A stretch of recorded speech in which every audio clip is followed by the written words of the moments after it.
Melhorar para os nossos? Não, vamos piorar para todo mundo. Esse é o Visão Libertária, sua fonte de informações descentralizadas e distribuídas. Dois dos piores aspectos de qualquer Estado totalitário juntos no pronunciamento de Janet Yellen: aumento de impostos e corporativismo. A secretária de Fazenda do governo Biden quer não apenas aumentar impostos sobre empresas americanas, mas também quer instituir um imposto mínimo global corporativo. Sim, obrigar outros países a também aumentar o imposto sobre empresas. O governo Biden está propondo seguidos planos econômicos, já liberou mais de 1,9 trilhões de dólares no pacote de ajuda mais recente, que embora tenha até algum dinheiro para auxílio direto à população, a maior parte é financiamento de gastos do Estado. Como ele pretende pagar por tudo isso? Bem, entre outras medidas, ele espera aumentar impostos sobre empresas. Biden não vai aumentar o imposto para você, cidadão americano, apenas para as empresas. O problema disso é que quem paga esse imposto para a empresa, no final das contas, é o consumidor final. O político ele quer aumentar o imposto, mas não quer perder eleitores, lógico. Então ele diz que vai aumentar o imposto apenas das empresas, das grandes corporações, que já são muito ricas. O pobre cidadão médio, incapaz de entender o básico da economia, acha isso justíssimo.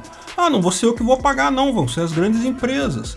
O que ele não percebe é que quem vai pagar essa conta, no final das contas, é o consumidor final do produto ou do serviço. Veja, não é que empresas possam escolher livremente o preço que vão cobrar por seu produto ou serviço. Ela não pode simplesmente repassar o custo do imposto. Não é tão simples assim. O preço de qualquer produto ou serviço é dado pela curva da oferta e da demanda. A questão é que, se o valor de mercado daquele produto está abaixo do preço de produção daquele produto pela empresa, a empresa está tendo prejuízo. Ela pode suportar isso por algum tempo, mas no equilíbrio, no longo prazo, a empresa tende a fechar as portas. Daí, os competidores daquela empresa que vendem o mesmo produto que ela fazem a festa. Veja, em qualquer mercado, tem várias empresas competindo, produzindo aquele produto. Os preços tendem a ser menores porque tem muita gente produzindo, muita oferta, tem competição. Com o aumento dos impostos, o mercado se torna inviável para algumas dessas empresas que acabam fechando as portas ou deixando de produzir aquele produto específico. As empresas que restaram agora são menos empresas, elas conseguem agora um valor um pouco maior. Lembra, agora tem menos oferta para a mesma demanda, o que significa que os preços vão subir. Disso resulta que, se o governo aumenta os impostos pagos por empresa, os preços dos produtos finais tendem não apenas a aumentar para cobrir tal imposto no longo prazo, mas um pouco além disso, porque além de ter o imposto embutido, tem também a diminuição da competição naquele mercado. Mas não para aí. Se esse produto é comprado por outra empresa, ela também vai acabar, pelo mesmo mecanismo, repassando tal custo ao consumidor final. Tanto o custo do insumo dela, que aumentou, quanto o novo imposto que ela também vai ter que pagar. No final, novamente, pelo equilíbrio, os valores se ajustam para comportar não apenas o aumento do custo dos novos impostos, mas mais um pequeno grau de ineficiência de mercado imposta pela decisão do governo. Disso resulta que, para empresas, isso pode sim representar dificuldades, sem dúvida alguma, mas a única pessoa que não consegue repassar o custo do aumento de impostos é quem consome aquele produto no final. É você, caro consumidor. Você vai pagar o imposto do Biden no final das contas, na forma de um preço mais caro pelas coisas que você compra. Aqui no Brasil, de vez em quando, alguém fala em aumentar os impostos para bancos, não é? Porque os bancos ganham muito dinheiro e sei lá mais o que. Adivinha quem vai pagar os impostos nesse caso? Sim, meu amigo, é você que tem conta em banco que vai acabar pagando isso. Mas lembra, o fato de empresas repassarem o imposto, lógico, não é algo bom para elas. Como eu expliquei, o processo pode envolver a quebra da empresa e, mesmo que a empresa não quebre, com o produto mais caro, menos gente vai comprar daquele produto. De novo, curva da oferta e da demanda. O que significa que a empresa pode sim acabar lucrando menos, mesmo tendo repassado integralmente o valor do imposto para o consumidor final. No final das contas, por esse motivo, além de repassar o custo do imposto para o consumidor final, além de diminuir a concorrência, aumentando ainda mais o custo, o imposto sobre empresas ainda tem outro fator prejudicial. As empresas tendem a ir embora dos países que cobram tanto imposto para países que cobram um pouco menos. Isso significa menos empregos para os cidadãos daqueles países. Essa fuga de empresas tem afetado particularmente os Estados Unidos, mas em última análise afeta todos os países. Para evitar isso, a secretária do Tesouro, a Janet Yellen, está ressuscitando uma proposta da OCDE, uma proposta que já existe há muito tempo, mas nunca conseguiu ser implementada antes. É a ideia do Imposto Mínimo Corporativo Mundial. A ideia é que os países do G20, os 20 países mais ricos do mundo, estabeleçam um valor mínimo para imposto corporativo. Dessa forma, empresas não teriam como migrar de um país para outro porque não haveria vantagem. Qualquer país, o imposto já seria alto de qualquer forma, não justifica a mudança do ponto de vista do custo. Mas e os outros países que não estão no G20? Bem, a ideia é que, havendo um grande número de países adotando isso, esses países poderiam obrigar os demais a também adotar isso usando mera extorsão. Se você não adotar um imposto mínimo sobre empresas, nós vamos subir absurdamente os impostos de importação do seu país. Ela só precisa que um grande número inicial de países adote isso para conseguir esse tipo de extorsão. Dessa forma, iria praticamente obrigar todos os países a adotar essa alíquota mínima. Garante-se o roubo de imposto por máfias governamentais no mundo todo. Esse tipo de proposta, porém, como eu falei, nunca foi à frente no passado. Por quê? Porque os países ricos estão em competição entre si.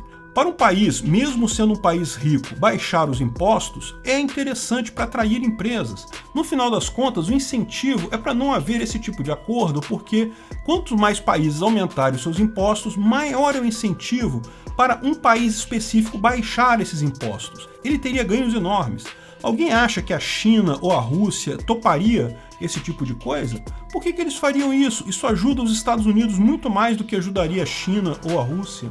Em menor grau, países europeus veem a coisa da mesma forma. Eles têm esse problema de fuga de empresas também, mas não é tão grave como os Estados Unidos. Por que eles aceitariam dar isso de presente para os americanos? Por este motivo, essa ideia não vai à frente já faz muito tempo. Mas eu não descarto a possibilidade dela sair dessa vez, porque este problema está cada vez pior para os países. Repare o que está acontecendo no mundo. Com o avanço da tecnologia, fica cada vez mais fácil você mover a sua empresa entre países. Até pessoas é muito fácil você trabalhar em outros lugares, migrar de um país para outro, para países com menos impostos, menos regulamentações estatais. Existe um grande movimento de pessoas nômades que mudam de países com frequência para evitar impostos. Veja o que está acontecendo. Estamos rumando para um mercado de leis, exatamente como previsto na Sociedade de Leis Privadas, descrita por Hans Hermann Hoppe. A Sociedade de Leis Privadas é a proposta libertária para a organização social ao invés do Estado de Direito atual.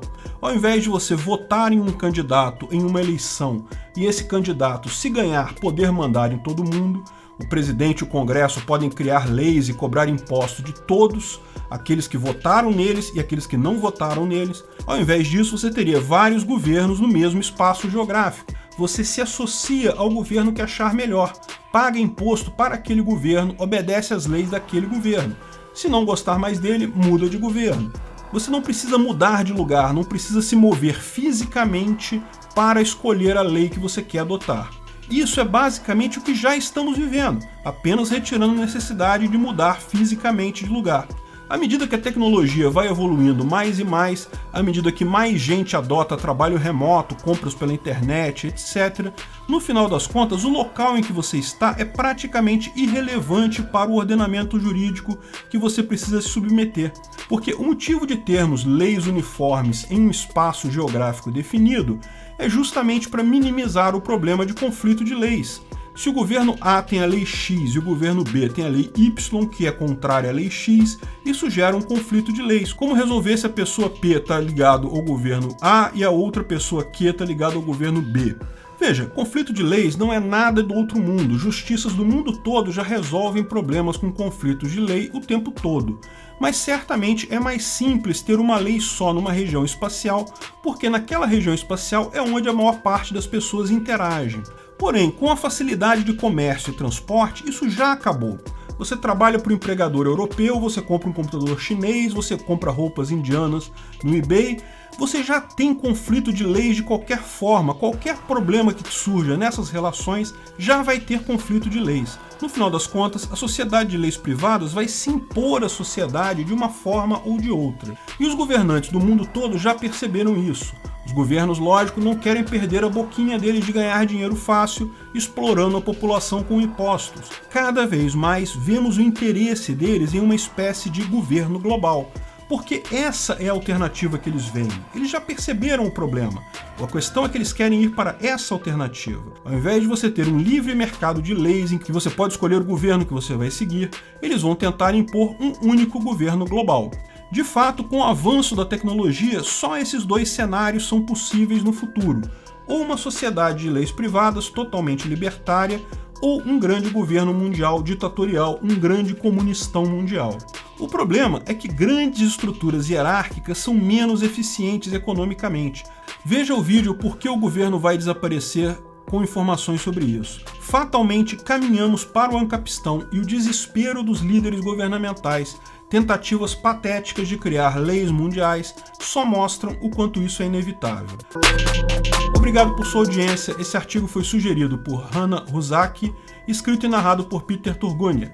Esse vídeo foi um oferecimento de armataweb.com, cloud e serviços de data center, 100% de compromisso com a satisfação e privacidade dos clientes. Aceitamos Bitcoin. Veja o link na descrição do vídeo. Se você gostou desse vídeo, clique no like e compartilhe ele em suas redes sociais. Se inscreva no canal para nos ajudar, clicando no botão vermelho abaixo. Se quiser ser avisado de novos vídeos, clique no sininho ao lado. Até a próxima!